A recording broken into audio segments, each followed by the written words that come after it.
Hey guys, thanks for checking out our podcast, Monday Night Quarterback. It's on Bama Insider. And wherever you get your podcasts at, Apple, Spotify, wherever, make sure that you subscribe, make sure that you like, and make sure that you listen to Monday Night Quarterback because we're going to break down Alabama every single week after the game. And we'll talk about everything going on around the SEC as well. So let me introduce everyone to you guys as you listen or watch. I'm Mick Gillespie. We got Kyle Henderson, who's the managing editor of Bama Insider, the Alabama rival site, and Tony Stukaus. He's our beat writer for Bama Insider. He's on the road with the team each and every week. And, guys, we got so much to talk about. But first off, it's great to see everyone back again. I missed last week because of my big move, and I just can't wait to talk football with you guys. Yeah, I mean, you didn't really miss much. I mean, Alabama put another beat down on an SEC opponent, this time 41-0. Today, Tony wrote, he put on the message board, there was 18 players that made the Players of the Week award, which is, I think, might be a record, right? I mean, it was like every single person made the list from the defensive side. On the offensive side, you only had Evan Neal and Devontae Smith.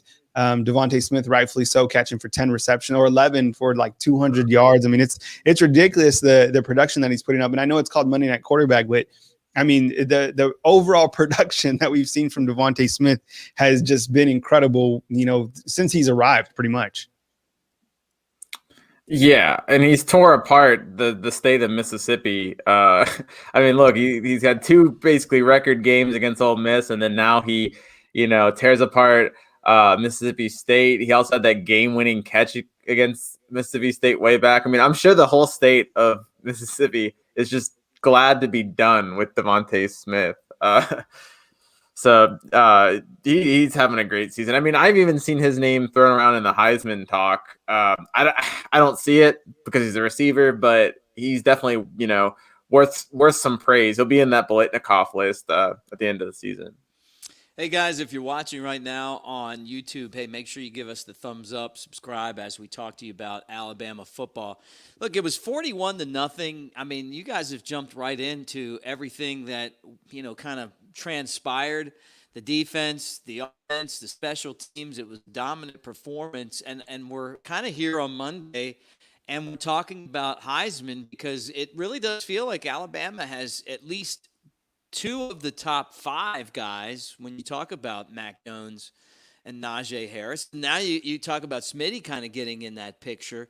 Trevor Lawrence getting COVID and being out of action for last week for Clemson and then again this week really hurts his Heisman chances. It's almost like he's got an injury, Kyle.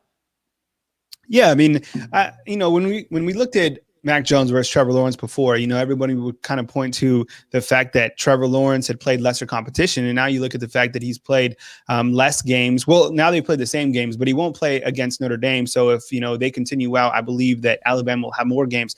I don't think it's about games. I think it's about overall production. And I think it's about competition, right? And you look at, that one game that really stands out to me is the performance against Georgia, where Mac Jones just completely lit up the Bulldogs for 400 yards. And that was that period of time where you threw for over 400 yards, and this is against SEC defenses. So I really put that into play. Now, of course, when we talk about, Heisman, it's all rat poison, and I get that. But, you got to, I mean, the kid, what he's doing right now has really been unbelievable, especially taking over after Tua Tagovailoa. And everybody remembers kind of coming into the season that there was like a large camp.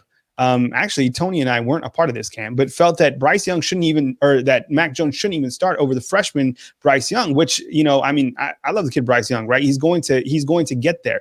But what Mac Jones did at the end of the season, especially in the Citrus Bowl, I mean, you could already tell that he was going to just roll over to 2020 and be so productive. I'm not shocked. I know Tony's not shocked. Tony's been on Mac Jones for a long time.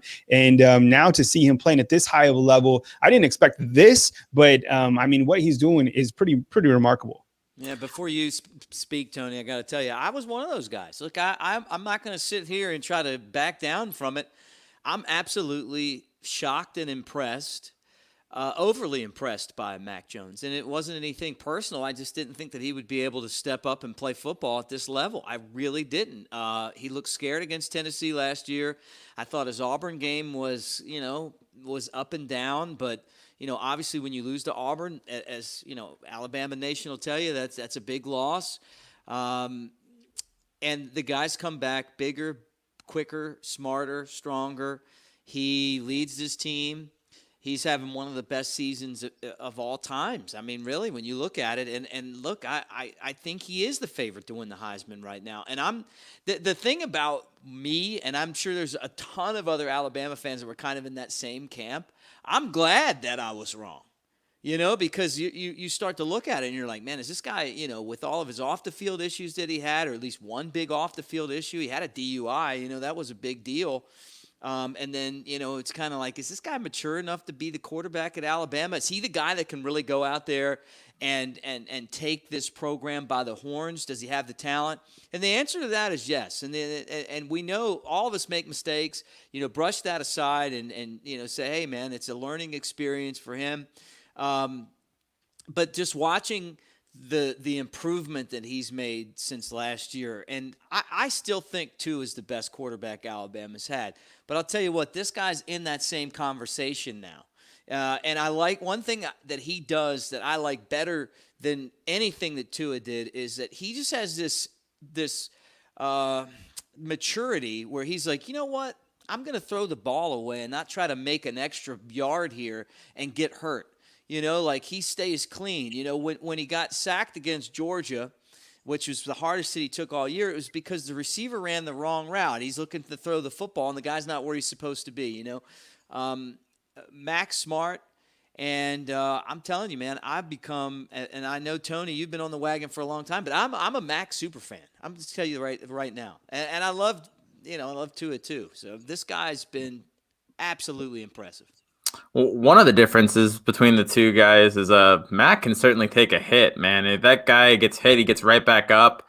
It seems to kind of tick him off too. I think I think it's really neat to watch Mac Jones after a little bit of adversity. I think he gets kind of pissed.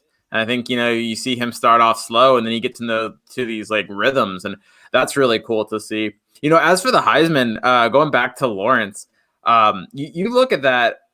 He not only is he missing 2 games, he's missing the biggest game on his schedule. Clemson doesn't play that many marquee matchups, so this game against a top 5 competition in Notre Dame, I think this is a big. It would have been a big Heisman moment for him. I think Mac Jones kind of had to. He got that against Georgia. He was able to kind of demolish a top 5 team in Georgia. Trevor Lawrence might get that again in the ACC championship game, but other than that, he's not going to. This is a big missed opportunity for him, and so it's unfortunate too because I'd like to see these two duke it out. So best of health to Trevor Lawrence. Hope he gets back soon. But I do think that Mac Jones, even with what I think was, you could argue, one of his subpar performances. I don't want to call it subpar, but if you look at the performances he's had this season, Mississippi State wasn't at the top of the list. But even with that, I think he's kind of taken the lead. It will also be interesting to see how Justin Fields does of Ohio State. I mean, gosh, he's came out of the gates just on fire, completing like 87%. That'd be a nice field goal, a nice free throw percentage in basketball. So we'll see how it goes. I think it's going to be between one of those 3 guys, if I'm honest. Hey, Tony, I'm sorry to cut in here, Mick, but look at the stats right there. They're having for you guys those quarterback stats just kind of from, the first game to, this past game against Mississippi State. Yeah, I mean, and look at this. He's never had a game this season where he's completed under 74% of his passes, and that's just insane. You look at this, he's had multiple touchdowns in all but one game, and even in that game, he had completed 80% of his passes. There really isn't much wrong you can point when you go to Mac Jones. I think there was a couple balls, maybe at least one, this past week that could have been intercepted, but that happens to every quarterback. He's really being smart with the ball, like Mick said. You have to be high on this guy. He's putting up numbers like Joe Burrow. Yeah, it's crazy too that they put a defensive scheme up that they took the deep pass away from him. So they wanted him to throw it underneath, and then Mississippi State got a lot of Najee Harris too. I mean, like he just basically If you take the deep ball away, you're going to have the underneath pass, and obviously if you're going to rush three guys, Alabama's going to run on you. It's this offense right now is as balanced as any Alabama offense that I can remember. And Trey Sanders is coming on, and that's also encouraging for Alabama. Is now that 5-star freshman that fans have been waiting to see, he's starting to bust 20-yard runs, kind of like we expected him at the beginning of the season. So you're right about this offense being so balanced. I think the thing that I've always come back to is the line. The offensive line is outstanding, and as long as they can block, Alabama really seems unbeatable at this point. All right, guys, look, it's time for us to pick our players of the week. 41-0, Alabama got a rare shutout. It doesn't happen a lot now in this day and age of college football over Mississippi State. And there were a lot of playmakers in this football game. So, I'm going to let you guys go first, and then I'll kind of finish up. So that means that I'm going to have to choose. Hopefully we can all choose someone different. I mean, there are so many different players that deserve it. But Kyle, you start, then Tony, and then I'll finish this up. Well, let me ask Tony real quick. Tony, are you going to take Phidarian Mathis? Because if you are, someone else. Yeah, I was going to take the other one. If you were going to take Phidarian, I was going to take somebody else. So go ahead and take him, man. Go ahead and take him. I'll take big Phidarian Mathis. I mean, we've talked about Christian Barmore time and time again, and rightfully so. I mean, Christian Barmore is who I feel is Alabama's best interior defensive lineman, who I think has continued to shine early on in this season. I love how he gets after the quarterback, but I mean, Phil Mathis, I mean, came on, and my goodness, I mean, he graded out 95 overall on Pro Football Focus. Tony and I were talking about it, and we'll go back into the Pro Football numbers, the analytics. I think it's one of the best defensive performances that we've seen since we've been covering Alabama, with the last 5-6 years. So it's really incredible to see Phil Mathis just get after the quarterback. I think his pass rush grade was 93 overall. So now when you look at Alabama's interior defensive line, you have Phil Mathis, you have Tim Smith, who a lot of people were really fired up about to see him. And, he got the chewing out, by Saban at the end of the game, which is hilarious. But it's kind of like a rite of passage for some of those top performing freshmen. And then you got Christian Barmore. So I'm kind of looking at this season. What's going to happen with the Brian Ray when he comes back? What's going to go down with DJ Dell? Maybe it just adds more depth, which is great. But game balls, definitely Phil Mathis. Yeah, we're both pretty high on him, but I think I'm going to go the obvious route now and go with Devontae Smith at 4 touchdowns. Very hard to argue. So I'll go ahead and take the easy check down here, and take him. Absolutely another just amazing performance from him. 11 catches for 203 yards and 4 touchdowns. You can't put one guy on him. I don't know what Mississippi State was thinking. And multiple times you can't put one defender on him. He's too good right now. He's breaking people down. Look, he tied Amari Cooper for 31 touchdowns all-time, Alabama's all-time receiving touchdown record. Sometimes he looks like Amari Cooper. The way he just glides past defenders and the routes he takes, and just how dynamic he is with the deep ball. It was a spectacular performance, and we've mentioned this before on this show. It just sometimes they get swept under the rugs because we've just been kind of used to expecting this from Devontae Smith. So it's crazy. I'm going to give him his recognition. This was an easy pick for me, obviously. Yeah, he's a ball hawk right now. And, I mean, without Jalen Waddle, I mean, he gets all the focus now.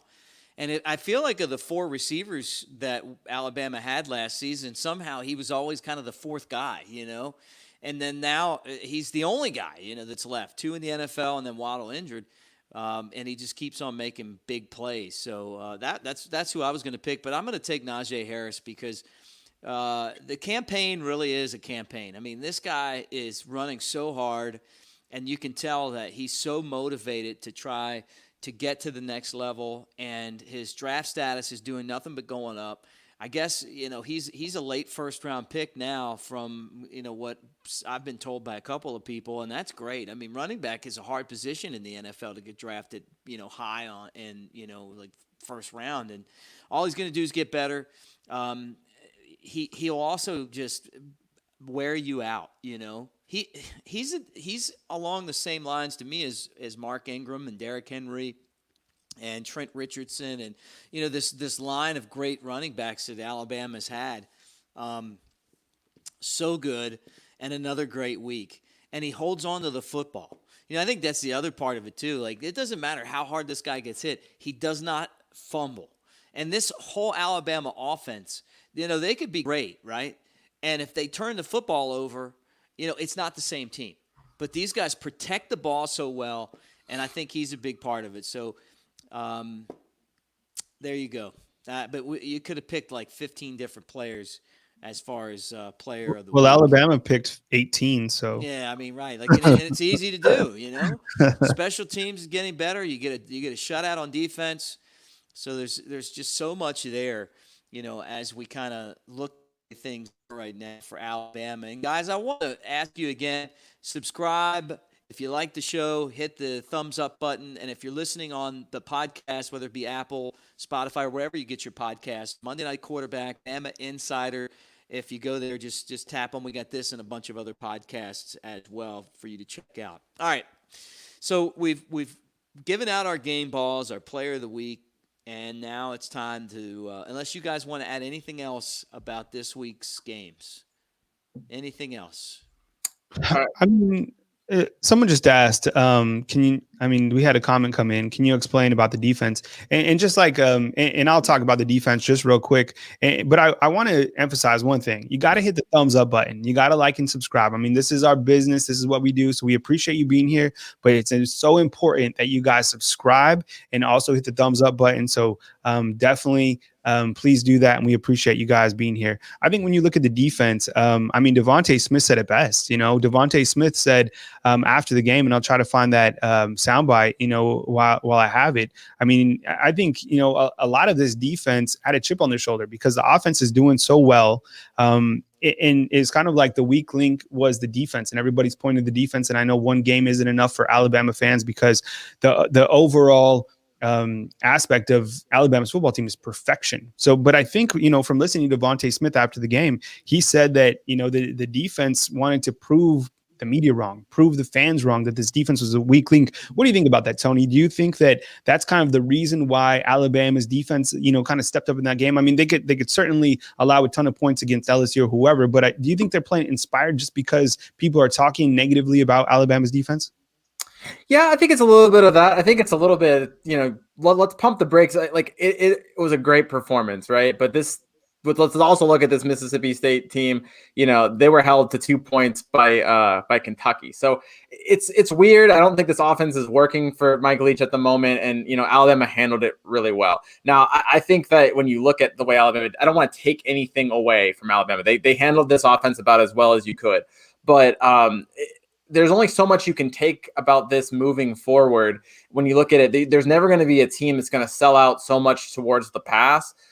So while Alabama can take the momentum from this, there's still probably things that Alabama needs to fix. I don't think it's, all is good and everything's totally solved on Alabama's defense, but I do think they were well prepared for this game. They handled a unique offense.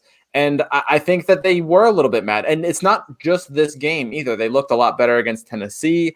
They looked better in the second half versus Georgia. So I don't think this is necessarily an elite defense yet, but I do think it is a capable defense. And if the defense continues on this trend, it's enough to win a title, because when you look at this Alabama offense, it's truly special. So all the defense needs to do is to be good enough to keep people honest, and then to allow Alabama's offense to kind of take over games. And they've been doing that, and they've been getting better and better. Now, if Alabama's defense turns elite all of a sudden, then, then it's a different story. But right now, they don't even need their defense to be totally elite. They just need it to be capable. And right now it's been capable. I want to thank Donald Clark for hooking up the super chat, man. That means a lot to me, and it means a lot to everybody that does these shows. Thank you guys so much. And look, I love being part of the team, just like Najee Harris or Bryce Young. It's fun to join some great guys like Tony and Kyle, and then all you guys that are out there watching. So really appreciate it. This is the part of the show where we look around the rest of the SEC and talk about the other games. And I was very curious to see how Georgia was going to do against Kentucky, right? and they won 14-3. Kentucky has a very good defense, guys. That defense might be the second best in the league to Georgia. The problem is that they have a tough time scoring. 14-3 though. If you're Georgia, these are the kind of games if you're going to be in that national championship hunt, I really feel like you have to blow teams like Kentucky away. Kentucky did a good job of holding on to the ball. I paid attention to this game a lot. They ran it. They kind of chewed up the clock. This is the type of game that Kentucky wanted. But again, Stetson Bennett, to me, is the Achilles heel of this Georgia team. Kyle, what did you think? So I was working on a graphic for you. What do I think about Georgia and Kentucky? I mean, like we talked about, I think I was either talking with you or I was talking with one of my friends. Believe it or not, I do have a life besides like the YouTube channel and Bama Insider. I have 2 kids and a wife, and I have buddies that I hang out with. And I was talking with somebody, and I was saying that Georgia's offense is like it's one of those old school Nick Saban teams, right? Like Kirby Smart hasn't entered 2020 yet, and I think when he does, Georgia's going to be such a handful. And they do have a quarterback. I mean, JT Daniels, if he comes along maybe in the second half of the season or whenever he's ready or healthy or whatever it is, maybe he could be the guy to get Georgia's offense to really go. But their defense is great, but their offense is trash. I mean, let's call it what it is. I mean, it's not very good. We saw it at Bryant-Denny already. It wasn't impressive. And if they don't change that by the SEC championship game or even against Florida, I know there'll be several guys out for Florida, but my point is I'm not impressed with their offense. I never have been. I mean, their running game is great, but until they really do something, you're not going to beat Alabama. I've said this time and time again. The teams that are going to beat Alabama are the teams that can outshoot Alabama, and Georgia is not one of them. Holding Kentucky to 3 points, yeah, I mean, that's kind of cool, but it's also like it also shows me that, they're still not where they need to be. They could get there. He's had Nick Saban, in the corner a couple times, but I just don't think it's going to happen just yet. Yeah, I agree. Barring a significant injury or from Alabama, this rematch, I don't really see Georgia being able to keep up with Alabama's offense, just because Alabama's offense is going to score on Georgia. They already have. We've already seen what Mac Jones has done on Georgia, and so if there's not a quarterback that can kind of keep up with that, and which I don't think right now Georgia has that, it's going to be tough for them to be a title contender. I don't really believe in Stetson Bennett. I think he's a nice quarterback, but he's not the kind of guy that's going to win a championship game. So when he comes into these big games, I just think that Georgia needs that extra step. It's going to hurt Dog fans, but man, can you imagine what this team would be like if they had Fields? If they had Justin Fields, I mean, this team would be, just imagine how great this team would probably be, number 1 team in the nation. Yeah, and you bring up a good point, because I look at Bryce Young or Tua Tagovailoa when he was backing up. It's so hard for these coaches to keep these players happy. They've got to figure out a way to get them in. If Georgia had Justin Fields right now, they'd be. I think they would be right there in that elite class with Alabama and Clemson. Like I would put them right there in that same exact picture. They're a quarterback away from having the type of offense that could win a national championship to me. And Kyle, you're right. It's like you've got to go from the Brad Paisley song, old Alabama, to where we are today. And unfortunately, like when you don't have a dynamic quarterback and playmakers that the quarterback can get the ball to, and this was one of the reasons why I was late on the Mac train, is because I think that it really benefits a college football team to have a dual threat quarterback. I just love having the guys that can run and throw the football. And Mac proves that, like he's like Tom Brady right now. Like he's going to get him the ball. He's going to hand the ball off. They're going to run behind the offensive line. It's possible, right? But Stetson Bennett just doesn't have that ability. So Georgia's that team right now, to me, that's right outside on the cusp trying to get into the picture, but they just don't have the offense. And that loss to Alabama kind of sets them back. They're still ranked 5th. They'll probably get into the college football playoff I guess if they'd have to beat Alabama. So that's a tough road for them right now. And this was a game that they struggled offensively, but they still won the football game. All right, this Hey, was the hey Mick, biggest. Max scooted, man. Don't throw the Tom Brady on him just yet. He had that 14-yard run. I mean, we saw he's got a little extra fluff, but he could scoot from time to time. And well, let me say this too. They had a design run for him in the game, and I'm yelling at the TV. I'm like, Sark, no, no. Like we don't need him getting hurt. Like everything works where he just hands the ball off or throws it. Like him like trying to do like the read option. We don't need that. Like, man, let's just. That's just not his game. And his game could win him a Heisman. It could win Alabama a national championship. I know what you're talking about. I just don't want I don't want him getting hurt at all right now. And when we've seen Bryce Young, he's just not ready yet. He's going to have to keep on working to be at that point where he can get in the game and be effective. But he's fumbled the ball a couple of times. And he's just not quite there yet. But when he's in there, you can tell this guy has all the talent in the world. So Alabama has like a really good young quarterback coming up. It's just a matter of figuring out, times to get him in where it's not going to hurt, the team. All right, second game I want to talk about is one that it really didn't surprise me. And if you guys watched our show on Friday, the Bama Insider Tailgate Show, look, I said maybe it would be like Auburn Jesus, which is the officials. This time it was just that LSU stinks. Auburn beat them 48-11. Like this is a hard one for me because my dislike for Auburn so strong. But last year, watching Ed Orgeron run around and yell and the things that he said about Alabama in the locker room, this left a bad taste in my mouth. And I've enjoyed every single butt whooping that these guys have taken. This one was awful. And I mean, like, when you lose 48-11, and I get it, like, he's on a honeymoon period right now because they did win the national championship last year. I wonder, though, how much of that success that LSU had was attributed to Joe Brady. And I'm not Joe Burrow, Joe Brady. Bless you. Thanks. Sorry. Yeah, hit the mute button next time. And for this 48-11, though, the final score there, Kyle, you thought LSU was going to come in there and hang, like they had gotten it figured out, but it just seems like this tailspin is heading right into a showdown with Alabama in 2 weeks.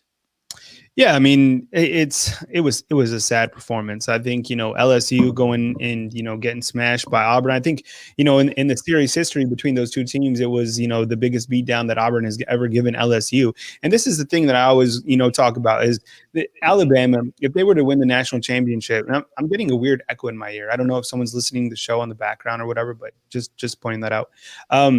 The thing about Alabama is they would never win the national championship and then come back the next year and get slaughtered and play, lose to Mississippi State. They would never get a beat down like Auburn. Like the consistency of Nick Saban, what he does is really mind blowing because he always has these guys, playing for at least the playoffs or right there. I mean, this LSU team, the trajectory that they have gone after the season is really mind blowing. I get it. They lost players. Alabama, just look at the players they lost. All the guys that they lost are playing on Sundays, right? It's like Bama in the NFL. It's not even like 5 guys are in the NFL. The entire league, they should have their channel. Like we watch Red Zone, me and my son on Sundays. They could have a Bama in the NFL 100%. I mean, The point is, and there's plenty of LSU guys playing, but LSU, I mean, losing to Auburn like that was terrible. Is Auburn that much better? Is Auburn going to be ready for Alabama? Of course they are, but still, I think that Auburn isn't what they were last year. They're going to be better. Gus Malzahn is evil genius when Alabama plays, but them being LSU like they did, I didn't see that coming in. Now when I look at Alabama versus LSU, I probably see a similar beatdown coming as well. Yeah, and before you answer, Tony, and kind of give your thoughts, I want to agree with you. And when I was kind of paying attention to that game, watching that game on Saturday, Kyle, I was talking to an LSU fan, and I said, what makes Alabama so impressive is that Nick Saban is able to have a season just about as good as LSU's was last year and come back the very next season with another team that's ready to compete for a championship. And LSU emptied the tank last year, and And look at them now. I mean, they're horrible. Like it's embarrassing. Like they got beaten by a Mississippi State team that is awful. They got beaten by a Missouri team that's no good. They got absolutely embarrassed by Auburn, right? And this is a year after they lost a lot of guys to the NFL, something that Alabama does every single season and is able to come back. But also, I guess the part of this that I really want to point out is it's the fact that Nick Saban's just that much better than everyone else. And that's why he's the greatest of all time, is because he's able to come back. They used to talk about Miami and how Miami would not, they reloaded, right? They didn't rebuild, they reloaded. Like, this is a whole different level of that. And Miami had some really good teams in the early 2000s. It was nothing like what Nick Saban's doing right now, Tony. Yeah, I think, when you look at LSU, the thing I've got to point to is how much of a hangover did they have from winning the title last year? You see how focused Alabama is and how all these players came back with one goal. I'm not sure LSU had that, and I think, that's really hurt them this season. There's still a lot of talent on this roster, but it's not playing that way. It just seems like a team that kind of, this Auburn game, I didn't get to see the whole game, but is this a team that just kind of gave up? I mean, look, when you look at this LSU team, I don't think they're going to beat Alabama. I don't think they're going to beat A&M. So that's 5 losses. They're probably going to go 5-5 or 4-6. Like in a weird season like this, I wonder if it gets worse for LSU, because after a while, are the players just going to pack it in? Is there really anything left to play for? I think it could get pretty ugly in Baton Rouge if they aren't careful. And so that's a huge test just for Orgeron to kind of rally his players so it doesn't just completely come unraveled, because I think it could get worse before it could get better. And look, I mean, you guys can both comment on this. If I'm Alabama, I'm going total Cobra Kai on them. No mercy. Like they came in last year, they won the game, and it's like you tip your cap to them because they had a great team.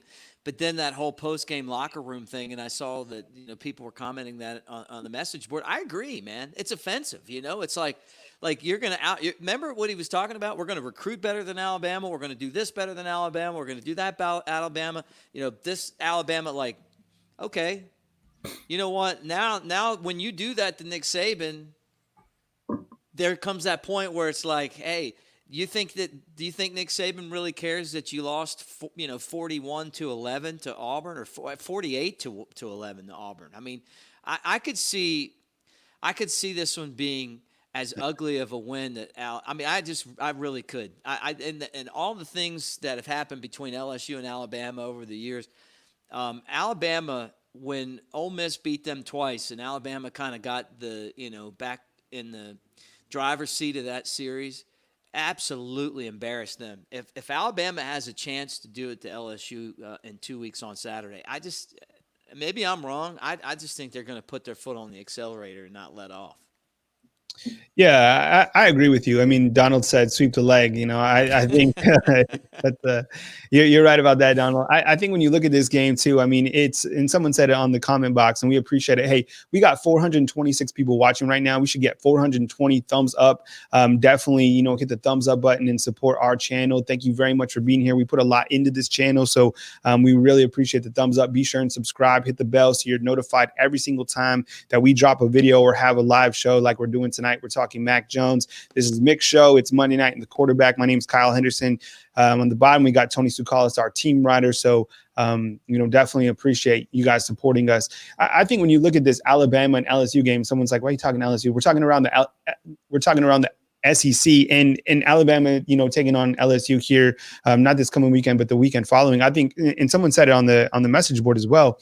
Remember when LSU and Coach O came in and just like you said, Mac, and said F Alabama. Nick Saban's not going to publicly ever address that, but I guarantee you he's addressing that privately with his team. And they're saying, remember that the last time that these guys came to Tuscaloosa and what they did on our field and what they said, I guarantee you that they're going down to Baton Rouge with redemption on their mind. And there's 2 games that they still need to fix from last year, and that's the LSU game and that's the Auburn game.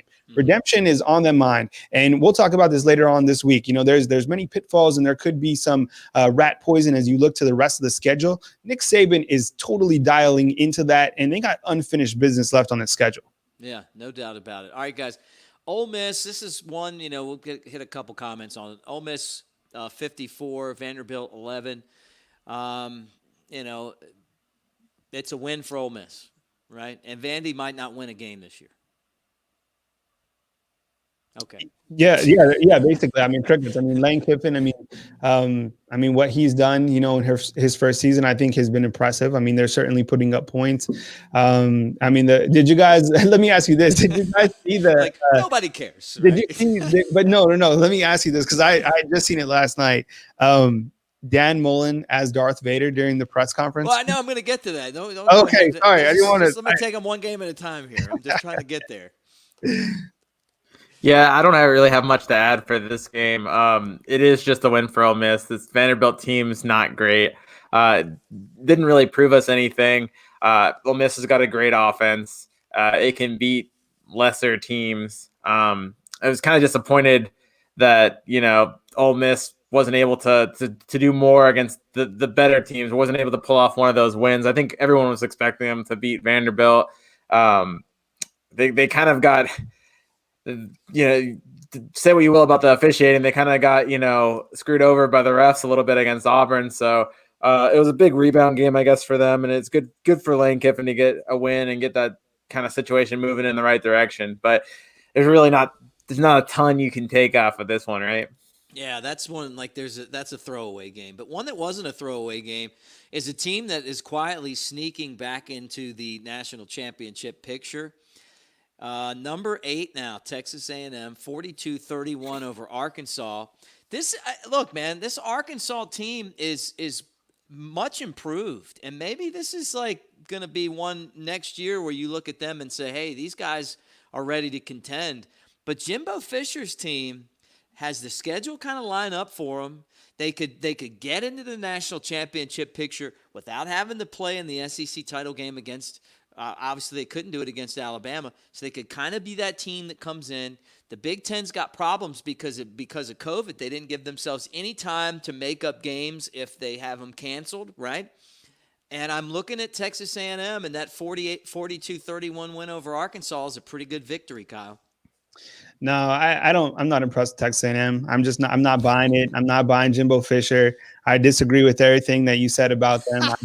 I don't. I mean, I saw that. I've seen. You don't think they could get in? Yeah, I know. I mean, I think, you know. I mean, if they went out, they went out. You don't think they get in? No, I mean, who knows? I mean, potentially. I mean, it's going to be a Frankenstein playoffs no matter what happens. I mean, we've talked about weird scenarios like an undefeated Cincinnati, an oddly weird BYU, and Oregon that's only played 7 games. I don't know. But the point is, I don't think they're that good. I don't think they're a good football team. I think Jimbo Fisher, I mean, $75 million. I mean, he took that, and I mean, it's like I'm really shocked about, you know, how much they paid him. Obviously, I mean, it's Texas, but I mean, what has he done? And same with Jim Harbaugh. We'll just drag him into this while we're talking about. You want to hit him, don't you? I mean, think about it. I mean, he's almost getting paid as much as Nick Saban. And what is he, like 1-6 against Michigan State and Ohio State, something like that? Yeah, I agree. Look, I mean, after that loss to Michigan State, not to get too far out of the SEC, that seat starting to get really hot. I mean, that's a no law. Like they were like 21-point favorites. But look, I'm telling you, Kyle, and I want to hear what Tony thinks. Don't sleep on the Aggies. They got a shot. I'm not saying they can win the title, Tony. What I'm saying is they can get into the championship. They can get into the playoff. I'm kind of with you on this, Mick. Here's like, I think there's only 3 teams that can win the title, and it's Alabama, Clemson, and Ohio State. So that 4th team, I don't know who it's going to be, but look through A&M's schedule, right? They've got a South Carolina team that, you know, that made LSU look good again. Then they've got Tennessee. Then they've got an Ole Miss team that can't beat anybody good. Then they've got LSU, and then they've got that last game against Auburn. That last game against Auburn will be tough, but if they, I mean, that's 4, I think, very winnable games, and then I think that Auburn game might be tough, but I think they can pull it off. And if they do, they're really sitting there. And you know, that Auburn game might be the little bump that they need at the end to impress some people. 9-1 in an all SEC record, I think it might, you know, it could get you into the playoffs. Now, they did give up 31 points to this Arkansas team, and they're not a perfect team, but I don't really think there are many perfect teams when you're looking outside of those the top 3 I mentioned in Alabama, Clemson, and Ohio State.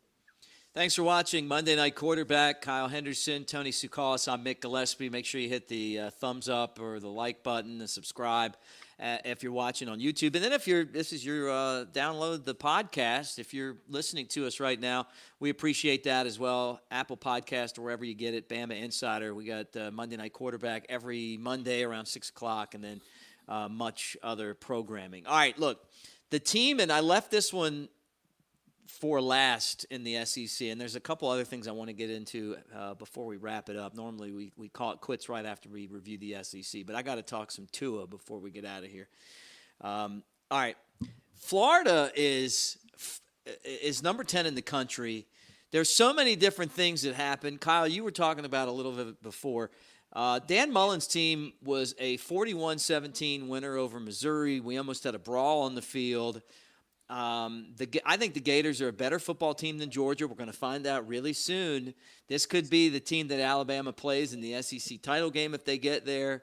And then, of course, you talked about Dan Mullen's Halloween costume. What were you more surprised with, Kyle? The fact that Dan Mullen was out there acting like a heel in wrestling, like he almost started a brawl, and then he came back out and he's like getting all 25% of the fans that were there in the stands, excited. Or were you surprised that he came out in the Darth Vader costume and never took the mask off post-game press conference? I mean, two takeaways. Number one, he was trying to get physical. He was going to get in that brawl. What would have happened to him in the brawl? It probably would have been bad. So I'm glad they were holding him back. The Darth Vader costume, I've never seen anything like that. I mean, my goodness, he came in, he did the entire press conference. When I first saw the press conference, I saw him and I was like, okay, this is pretty comical. It is Halloween. He's, being kind of, it's a little odd, hilarious as well. And then he did the entire press conference. It was 15 minutes long, which I thought, was hilarious, obviously, and also kind of strange. But Florida, I think when I look at them, I had Kyle Trask on my fantasy football team last year, and he puts up numbers. And the tight end that they have, Kyle Pitts, is unbelievable. I don't even know how many touchdowns he has. So he's certainly a red zone nightmare. I don't know how many players are suspended for that particular game going against Georgia, but I wouldn't be surprised if Florida is able to beat Georgia, just because, as we talked about earlier in the show, that Georgia doesn't have that offense that I think they need to get to that next level. But their defense is so good. So I'll definitely be watching this weekend, hanging out, and enjoying to see who I feel will be playing Alabama in that SEC championship. Yeah, going to be an interesting one. Tony? Yeah, I can't believe we saw a grown man, address serious issues in a Darth Vader costume, but we did. I think, look, if Dan Mullen wants to be treated like a serious SEC coach, then he should act like a serious SEC coach, because what other coach? I mean, maybe somebody I know they've got characters like Mike Leach and Lane Kiffin, but could you even imagine Lane Kiffin doing that? I can't. That was the most bizarre thing I have seen. He's a goober, and he talk about guys that need to do something. He's done good things, but I mean, you're the week before your biggest game of the season, and you're just gonna create these distractions. These are the kind of things that you would expect Florida players to be doing, not their head coach. And so it just makes me question, how focused and how level-headed is Florida going to be heading into this Georgia game. I don't know. I think he's acted like a goober. And I think that, a lot of times the players follow suit after that. So I wasn't a fan of it. I think it's kind of silly, and I think if Florida wants to be a serious team, they should act like it. Well, I see Kyle got a super chat, and before we get to that, there were a couple things I wanted to add. First off, the thing that I didn't like about it, guys, is that it wasn't the real Darth Vader helmet. It was like half a helmet. When I was a kid, they used to have these plastic costumes, and then they would have the little snap faces. So you would have this really thin plastic face of Darth Vader, and then a string that would go behind your head. Now this is when I was my son's age, so I'm 8, and there one time they had a costume contest in school, and there were I don't know, I was one of 5 or 8 guys that were dressed up as as Darth Vader with those cheap plastic costumes. And this one kid's grandmother worked at school, and she walked over, and the other kid that was wearing the same costume won the costume contest. I was like, what about us other 7 over here? We're wearing the same exact one. Like, I'm watching that, and I'm like, that reminds me of that costume contest. The money that he makes, if he's going to come out as Darth Vader, like, I'm expecting him to have like the voice box, and he needs to come out like and have the real helmet on. Okay. I wonder if he asked the players, like, hey, do you guys think I should do this? Because this is going to be like, I mean, maybe he did that, like maybe he asked like some of the guys on the team. Because it just seems like one of those things where, like, all the guys are behind the screen, like, watching, like this, laughing, like, he really's going to do it, If that's how he can become more endeared with his players, it's a pretty funny move. Nick Saban would never do it. But the question I have for you, Kyle, is that Donald wants to know if you would do your next show in a Darth Vader helmet, man. Like, I would love to see you pull that off. Possibly. I'll see if I can rally up some stormtroopers as well, to the side of me.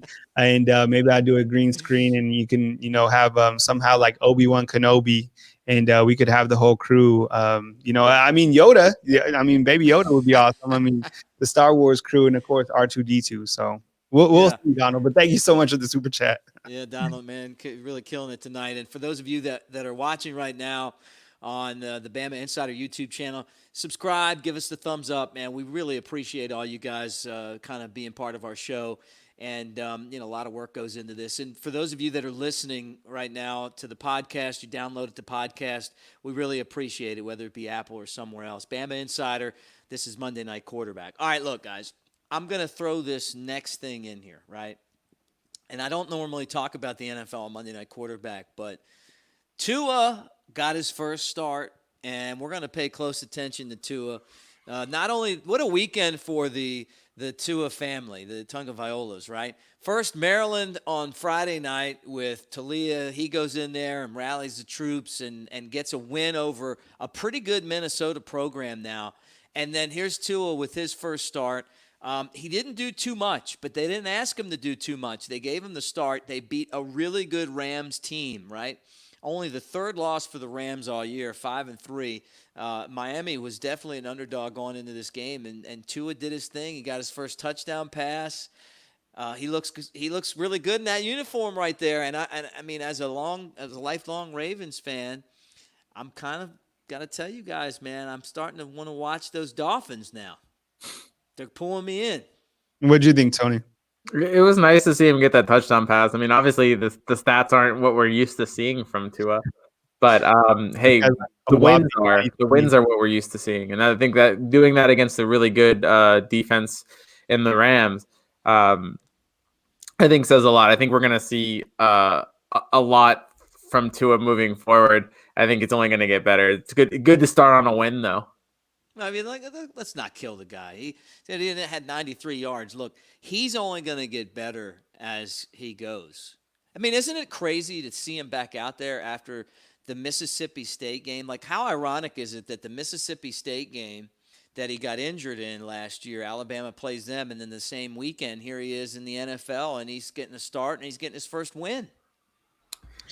Yeah, I mean, you can tell that it meant something to his family. You saw them get emotional. They're a very close family too. So just seeing that was really fun to see. And yeah, it's crazy to think that not quite a year even. We weren't sure if he was ever going to be able to play again. So a crazy turnaround, and it's really nice to see him finally get to live out his dream in the league.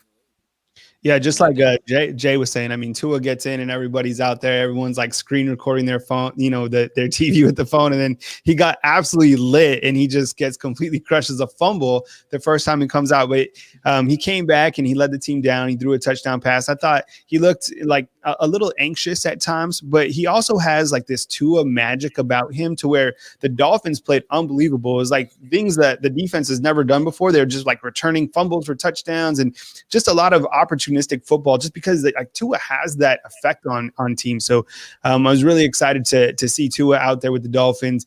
I am a fan of the 49ers, and Jimmy Garoppolo, he's out. Nick Bosa, he's out. George Kittle, he's out. So it's going to be a long season for the 49ers. But, I was happy to see Tua, and I think he's going to do well.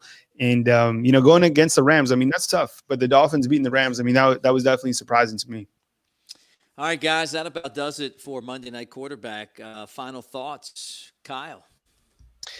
I mean, right here, legendary monkey, just like he just is hitting up the channel. I mean, he posted like 17 times Mac Daddy for Heisman.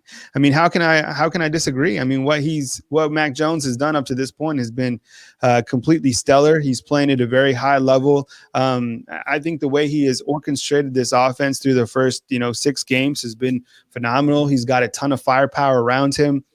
Yes, it's going to be difficult without Jalen Waddle to continue to put 400 numbers, but there's guys on this team that are really stepping up. I mean, Devontae Smith, with his performance in this last game, I think Alabama still has some very capable receivers. John Mechie, Slade Bolden. Still haven't seen too much of Javon Baker, but we feel he's going to get on. Final thought is, Alabama's about as healthy as they could be going into the later part of the season, the clear favorite to win the SEC West, and I think a strong favorite to reach the playoffs and ultimately the national championship. This team has it all, and especially if the defense continues to trend upward, this team's going to be very difficult to stop. Yeah, no doubt about it. Mac for Heisman right now, he is the favorite. You can believe that. Tony? Yeah, I think Alabama's in a good spot heading into the bye week. A lot's gonna, I think depend on how they handle it. I think this is a time where you can kind of get some of these younger players some better reps, kind of get them more comfortable. Because you never know, it's an important time. Look at what happened in Clemson. As much as we're talking about Mac Jones, he's one positive COVID test away from Bryce Young being the quarterback. So I think this is a big week for Alabama to make sure that the guys behind their starters get some big time reps, get some more experience, get more comfortable with either the offense or the defense, wherever they are at, and move forward. I think this is really the stretch run for Alabama, but they're in a really good space to be in heading into it.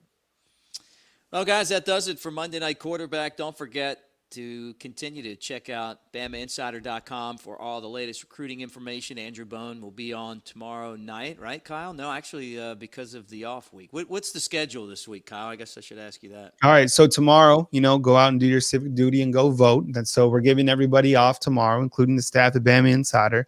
I probably won't be off because I like what I do, and I'll be around the message board moderating, all the debates going on our message board. So I think, Wednesday night, we'll probably have the call-in show, and we'll talk about where this team is, talk about some of these freshmen that got on the field. I think, the way that Tim Smith played, I'm really excited to talk about him. Want to answer some questions about some other freshmen that have played. I mean, you look at Malachi Moore, William Anderson, Brian Branch, all those guys are freshmen contributing at a very high level. Thursday, we might sprinkle in something. And, Friday, we'll kind of talk recruiting, kind of state of the program with Andrew Bone kind of going into that season and ride the wave until Sunday till the next polls come out, and everybody will be watching Florida and Georgia and, of course, Clemson and Notre Dame. So there'll be plenty to cover as we continue to move forward right here on Bama Insider. And then, we'll continue with the season as Alabama has LSU, Auburn, Kentucky, Arkansas, not in that order, but remaining on the SEC schedule. So plenty to talk about, and we appreciate you guys being here. Please hit the thumbs up, like, and subscribe. You can get all our coverage back at Bama Insider. Follow us on social media, Instagram, Facebook, Twitter, all those, places where, you can find us. But we really appreciate you guys being here on YouTube. And Mick, man, great job leading the show. We appreciate it. That's it. That's it for Monday Night Quarterback. So for Tony Tsoukalas and Kyle Henderson, I'm Mick Gillespie. Again, we'll do it again next Monday. We won't have an Alabama game to talk about, but there will be a lot of SEC and college football action. And who knows, maybe Tua will throw for 100 yards plus when the Dolphins play. Hey, guys, thanks for watching. That does it for us. We'll talk to you next Monday.